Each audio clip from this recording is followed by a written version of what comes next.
Hello and welcome to Freedom Watch, your daily dose of raw liberty, streaming online at foxnews.com.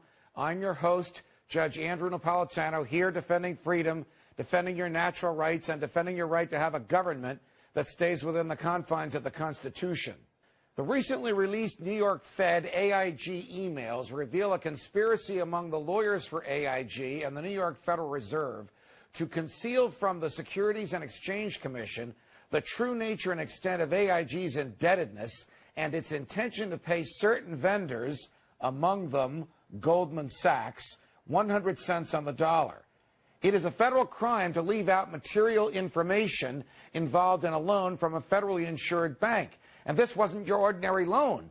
This was a case involving the movement of nearly $185 billion among the Treasury, the New York Fed, JP Morgan Chase, and AIG, leaving out the name, the amount, and the intended payment to a creditor of $13 billion would surely satisfy the material misrepresentation requirement of the statute that criminalizes such omissions.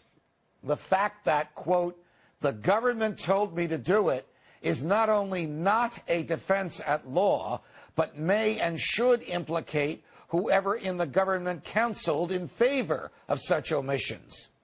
Though we do not know, and I have not seen any evidence of, any personal knowledge of any of this by the then senior official at the New York Fed, current Treasury Secretary Timothy Geithner, it is difficult to believe that he would not have known of any of this. The following is clear. It's clear that senior personnel in the legal department of the New York Fed did know of it. Now, the lawyers would no doubt say, in their own defense, they were the bank's lawyers. They and the bank knew of AIG's intentions with respect to Goldman Sachs, and thus that fact did not have to be reduced to writing. Since the Fed knew well where its money was going, there was no harm and thus no foul.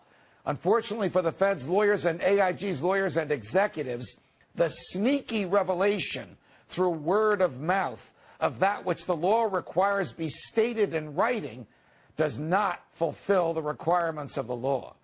Could it be that the single largest federal bailout in history was procured by fraud in which the feds themselves participated and the government actually counseled in favor of criminal behavior? Only in America. It is now my pleasure to introduce one of America's great defenders of freedom today. Congressman Ron Paul joins us from our nation's capital. Congressman, a belated Happy New Year and welcome back to Freedom Watch. Thank you. Should Tim Geithner be fired, whether he knew or even if he didn't know what lawyers in his name were telling lawyers at AIG to do in a $185 billion deal? Yeah, I think he's earned that. I think anybody who's trying to act responsibly and have a clean slate, he would have to go. You implied that probably fraud was involved in this operation. But I think that's a narrow definition of fraud, and the broad definition of fraud, the whole process, the way the whole system of money is fraud. You know, it's a cartel with fiat money, and they're always taking care of their friends. But, you know, I put out a little release after this happened. I didn't concentrate on Geithner, and I think he is important. And even if he didn't know anything about it, to me it seems like he's irresponsible. He should have known something about it. But my point that I made was this makes the issue of transparency of the Fed very, very important. And then they yell and scream that we're not supposed to know. So as bad as the Fed is and what they've done, you know, I blame the Congress still the most because it's we here in the Congress that have the responsibility. The Congress in the past have created this system, and now even this generalized concept of fraud turns into a narrow system of fraud. And the Congress, you know, they're going to tinker and yell and scream and all, but Congress has a lot of responsibility for the mess that we're in today. You know, I thought of you yesterday, Congressman Paul, when we first learned of this story, and I thought to myself, my goodness, here's another argument in favor of auditing the Fed. Think of the attitude on the part of these Fed lawyers. Let's see. The President's, we're talking about September 08, the President's Secretary of the Treasury is the former chair of Goldman Sachs. You guys are going to take the money we're giving to you, and you're going to pay Goldman Sachs 100 cents on the dollar, and you're not going to pay anybody else 100 cents on the dollar. Maybe we shouldn't put that in writing. Think of the problems that come about when the government breaks its own laws?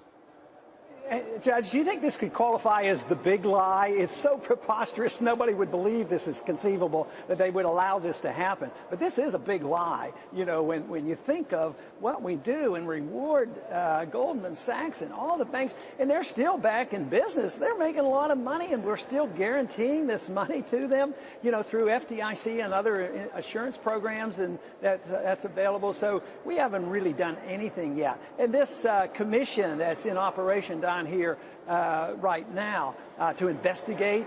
That is another commission that won't accomplish anything. They do not have one free market economist that is on the commission. They probably won't have anybody testify from an Austrian free market viewpoint, and they're going to find the answer to this. The very economists who predicted this mess and know what was going on, and you know, they understand it, but they're not going to touch this. They're going to talk about tinkering around with regulations. If we have a few more regulations that'll, you know, like Sarbanes-Oxley, and chase good companies overseas, that's the only thing that's likely to happen, because they're not even talking about the real problem, the fraud in the monetary system.